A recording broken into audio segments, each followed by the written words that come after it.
Live. I am Precious Chukudi. We begin with the front pages of the papers this morning, starting off with Vanguard. Vanguard is leading with 1 year in office. My government's walking the talk, and that's coming from TINUBU. The writer says, fits Nigerians for 25 years of unbroken democracy.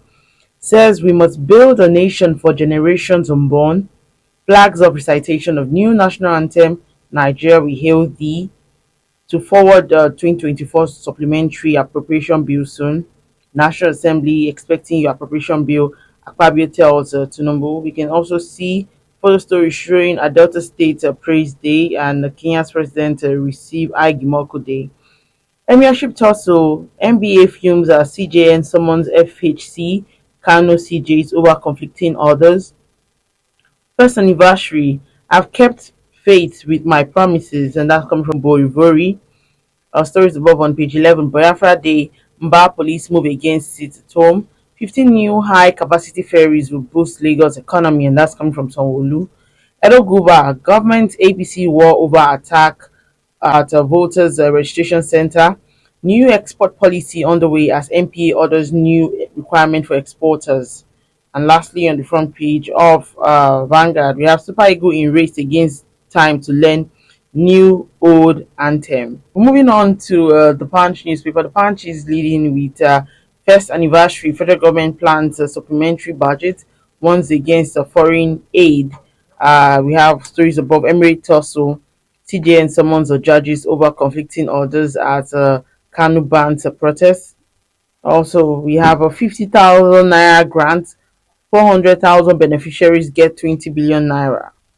We take a look at the Guardian newspaper. The Guardian is leading with new national anthem. Knocks chairs for TINUBU over Nigeria. We hail thee. Emeritus CJN summons FHC Kano CJs. Nigerians dissatisfied with administration laments pains of reforms. Minimum wage be considerate. Minister tells organized labor.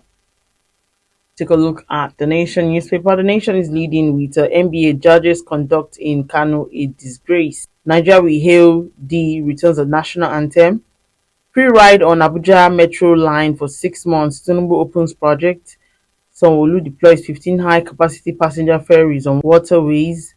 Government, Labour, OPS resume new minimum wage negotiation. And that's all we can take on the front pages of the papers. Join us after the break. We'll be right back.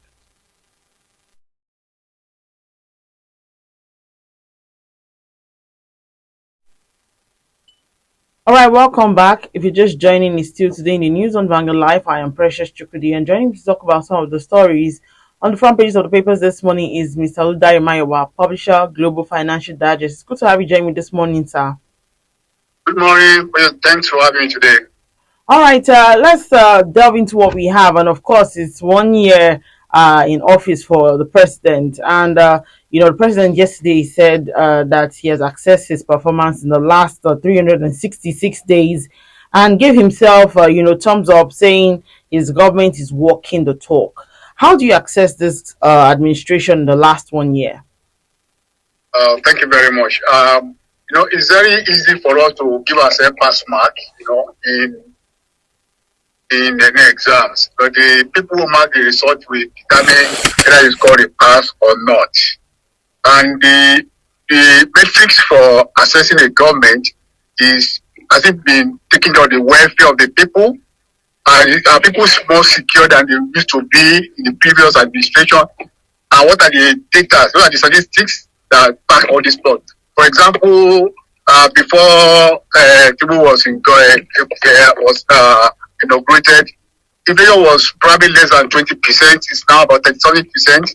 That means more people are spending more money on food, or they are spending more money that the available money for them is reduced. Probably people don't have enough money to spend again. For example, they were looking at the fuel price was about 187 per liter. It's now about 700 per liter. So these are mixed metrics. You cannot fault. You talk of exchange rate, for example. What was exchange rate before he took over? It was about 480 to a dollar. Now we are doing about 1,400. These are metrics you can judge. Are people's life better than what it used to be? before now? I mean, the answer is no. Better than what was in May 29 last year. So we can, if we look at all the parameters, if we look at the security too, have been secured? Are kidnapping been stopped in this country? No, the answer is no too. So when you look at all of this one, then you know that the government has not really done well concerning the expectation of people and their promises of renewed hope. This hope was not renewed. We can't say the government has done very well at all. They have not done very well. And I used to use the example when you get to an accident scene as a first aider, and first thing is for you to do is to stop the bleeding so that the victim will not bleed to death and stabilize the victim. But have Nigeria been stabilized? No. Nigeria have rather been stabilized and regressing. So in other words, we can't say that Nigeria has really made any progress in the life of this government, and without we can probably score the government very low. All right. 25 years of democracy. Where are we? Yeah, democracy. You can say democracy. 25 years of democracy. You can say where democracy has one way or the other brought I don't know changes in one way or the other. We have seen some years participating democracy. You can determine who govern you, like military dictatorship. You don't have a say in the affairs of the country. So for me, democracy has succeeded in terms of participating democracy, where people have the voice to determine who governs them. But beside that, has the life of Nigerian better?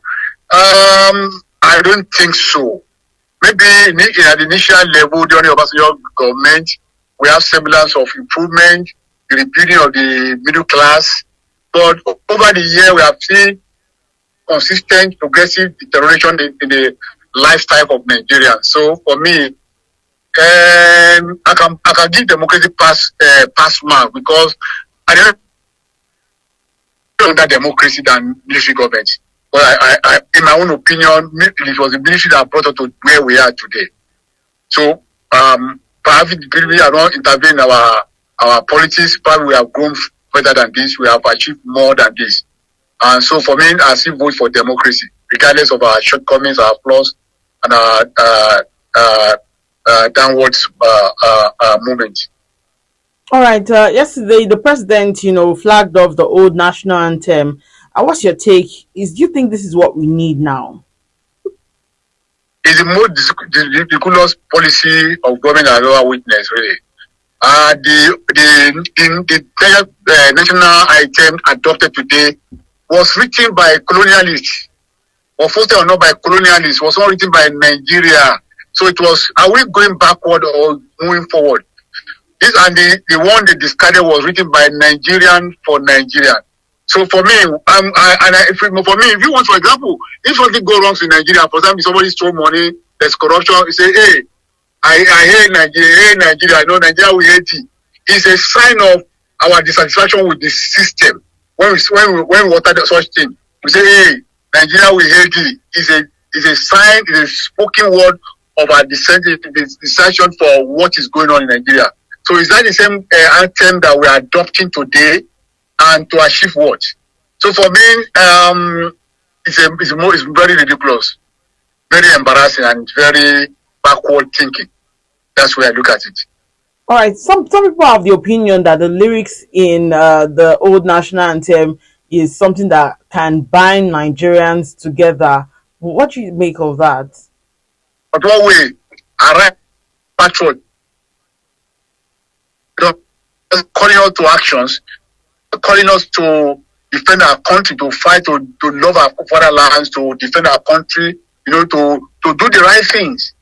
So I don't see, the person that wrote that thing wrote from the involvement in Nigeria as a Nigerian who has feel Nigeria, who understand Nigeria, and unlike a colonial who just written for us a tribe. For example, a tribe is a negative of describing primitive people. When talking about, we are not tribe, we are nations. So tribe, for example, is a negative, or it has a negative connotations, which describe from people who are primitive. So for me, that is what probably happened. You know, we adopted the old order, and we like we are going backward. The item we discarded was written by Nigeria, who understand the system, who is futuristic about, you know, arise of compatriot Nigeria Kolobe to serve our fatherland. These are the lyrics. These are the things. It's a call to action for Nigerian to defend our country. So for me, are we better off talking to let me talk to, for example, the colonialists who posted something on us, who does not resonate with our culture. Like I said before, tribe connotes negativism, to connote primitive, primitiveness. So what are we talking about? I think it was not well thought out. It was just to satisfy some people's egoistic decision, inclination, probably to fight back on the person. You don't forget that it's the Obasanjo that commissioned the writing of the new, they discarded the item, and probably the president was just trying to hit back at the man. For me, I don't see anything. I don't see anything positive about this. You can't be beyond all this just to meet somebody's personal needs. That's where I look at it. All right. Moving on. What's your take on IPOB setting aside today to honor those who died during the Civil War? Enugu State government has, you know, and also Anambra and Imo State respectively has clarified that they did not declare today as a public holiday. No, in first instance, IPOB is an illegal organization and has been described as a terrorist group. So for me, you can't have two governments in place. We can't have two governments in place. What we have is we have a legitimate government in place. So IPOB is illegitimate, and what they are doing is destructive.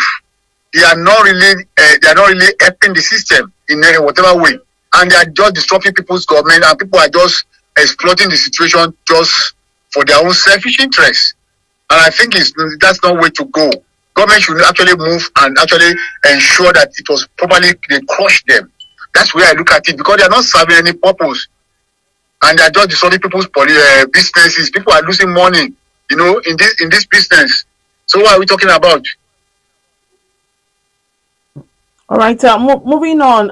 What's your take on, you know, the Emirship tussle in Kano State? This is so unfortunate because it's a politician toying with the destiny of people, toying with the what they call the culture of the people. What are we saying that tomorrow another government or APC or whatever come back to power and notify and repeal the law and put somebody else in place there? That's what going to witness, because it's a battle between Kwankwaso and Ganduje. Don't forget that Ganduje was the deputy to Kwankwaso, and it was a political fight. When Kwankwaso appointed somebody back then, it was a spite. It was an APC man. It was spite Goodluck Jonathan presidency so that reduce his popularity in the north. And what we are seeing today is a reversal of the same thing. So why are we toying with the culture? Why politicians are not, controlling this thing? I think the people themselves need to really wake up and defend their culture in whatever way they can do it. So that we have like a ping pong, like a table tennis, pushing them up forward and backward. That's what we are going to be seeing. For example, tomorrow, if an APC win the state, become the governor, then they go ahead and revise the thing and return Bayero and put students. I don't see there. It doesn't make any sense. And politicians should know that there's tomorrow. They should not begin to play with the culture of the people. Tradition, Kano Emirate is a very revered institutions. They are all are well respected. So why should the politicians begin to do all these sort of things? Is what I don't understand. All right, there's the rising spate of conflicting court order trading the ongoing, Emirship. What do you think about it? Yeah, it's a part of the politics we are talking about. It's part of the politics. It's a politics that the state high court is probably that's to the tune of the governor, and probably at the federal level too. I don't the APC and NPP or whatever it is. It sees the same policies we are playing with the judiciary. And when politicians are begin to do things like this, they destroy the system. They destroy the working system. Judiciary system become a victim of their politicking, and vice versa, the culture and everything, because they are out of coordinate jurisdiction. So one is not senior to the other.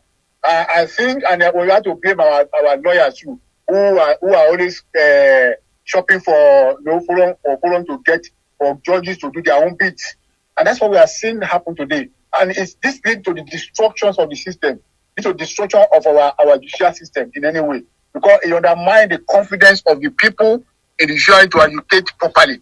And that's what we are seeing playing out today. If two high courts, either federal or state, giving conflicting junction on the same issue, on what parameter, and they are eroding the confidence in our system. And that this is what we appeal to the politicians not to destroy our system, really. All right. So that's what they are doing. So how do you think that we can balance, traditional and modern governance structure to ensure, effective administration and representation? I think we need to rebuild our civil society groups. These are people that are supposed to be the conscience of the people who actually take up this issue. I think we need to rebuild, and we need to equally increase the participation of the Nigerians in governance, in a way that we have more say in government, and people should have to have a means of protecting this thing legally in a more civil way, so that you can call this politician back to others, because they are the one destroying the system. So when we get this thing done, then we'll be able to get our system probably right the wrong in the system. Well, some stakeholders have said, that abolishing the 5 emirates in the state is a setback to, the progress and development of the emirates. What's your take? I agree with them, because even though when Abdullah Ganduje was doing that, he was doing with political vendetta, but it has some positive impact, positive aspect to it, because it brings the governance right to the people, and the Emirates established is expanding the space for participatory in the governance of those local settings. For example, you have only Emirate in Kano, and Kano alone is very big and controlled by. It's like you are saying Lagos. We don't the only the Baba of Lagos control the entire Lagos. It